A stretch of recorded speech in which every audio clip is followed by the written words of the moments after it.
Xiaomi has been doing a great job releasing Android entry-level phones, specifically these two phones, the Redmi Note 10 and the Redmi 9T, two of the latest mid-range killers by Xiaomi's sub-brand. So in case you're looking to purchase a new phone and your budget is below 10,000 pesos or $200, then these two phones should be in your list. Hello world, cocomarTech here, and this is the Redmi Note 10 versus the Redmi 9T, and welcome to an episode of TT with cocomarTech. Let's start with the build quality. Both of the Redmi Note 10 and the Redmi 9T have plastic backs. The finishing of the plastic back of the Redmi 9T has textures on it, so it's much grippier and less fingerprint magnet. But the Redmi Note 10 has IP53 dust and splash protection. Well, depending on your region, both have fingerprint scanners embedded on their power buttons. Both support dual nano SIM card with 4G LTE connectivity, and both have dedicated micro SD card slot to expand the memory up to 512 gigabytes. Both have 3.5mm headphone jack ports, 2 stereo speakers, microphones, and USB Type-C port. So since the IP53 rating depends on your location, the build quality is a tie for me. In terms of the design, the Redmi 9T is more flashy, while the Redmi Note 10 is more elegant. This topic is going to be subjective, so it would really depend on your personal taste. But if you ask me, I like the cleaner look, so I'd go with the Redmi Note 10. But I still like the design of the Redmi 9T. For the screen display, the Redmi 9T has a 6.53-inch 1080p IPS LCD screen, an aspect ratio of 19.5 by 9, 83.4% screen-to-body ratio, a pixel density of 395 pixels per inch, and a Corning Gorilla Glass 3 protection.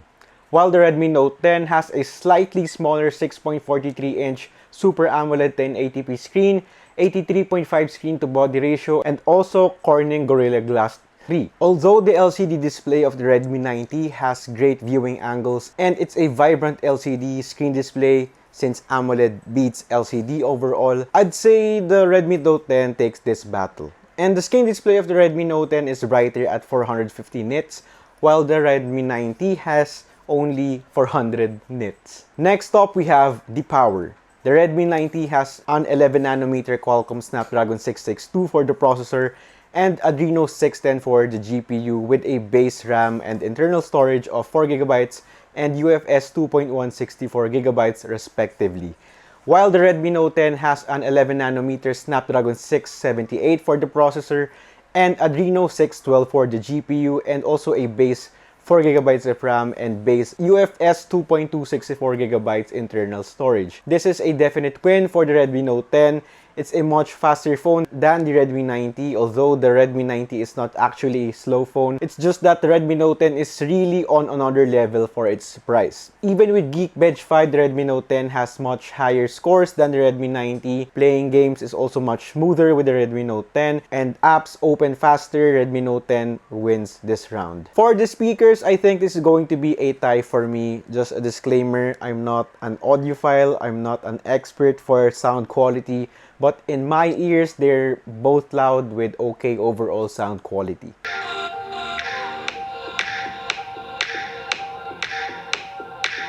New day, feel fresher than toothpaste. Singing out, this be the new thing.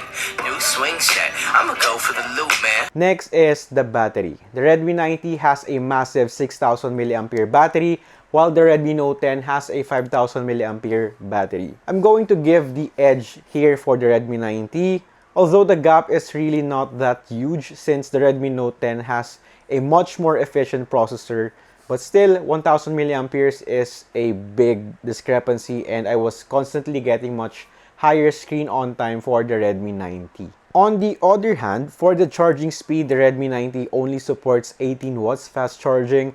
You can charge 45% with 30 minutes of charging, while the Redmi Note 10 supports 33 watts fast charging, and 30 minutes of charging will give you around 60%. So since the Redmi 9T has a bigger battery to charge and it only supports 18 watts fast charging, the Redmi Note 10 takes the win for the charging speed. For the software, both support MIUI 12 and Android 11 as of this moment. Since the Redmi Note 10 already had Android 11 out of the box, the Redmi Note 10 will support much later Android versions, so I'd say the Redmi Note 10 takes this one. Lastly, the cameras. Both phones have 4 rear lenses, a main wide lens, an ultra-wide lens, macro lens, and a depth sensor. The edge here goes to the Redmi Note 10 since it supports 4K 30 frames per second for taking videos, as the Redmi 90 can only take 1080p videos. And the selfie camera of the Redmi Note 10 has 13 megapixels as compared to the Redmi 90, which only has 8 megapixels. The camera battle is actually close, since if you post photos side by side taken by these two phones, you won't actually tell the difference at all. So actually,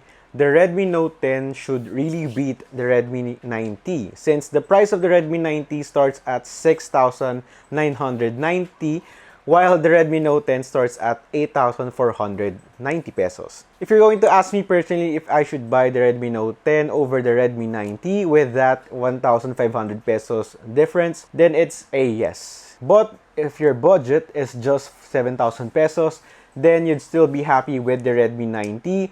It's still a good phone overall with great battery life. Well, that's it for this video. My name is cocomarTech. I hope you enjoyed. Don't forget to like and subscribe. And I'll see you in my next video. Keep safe.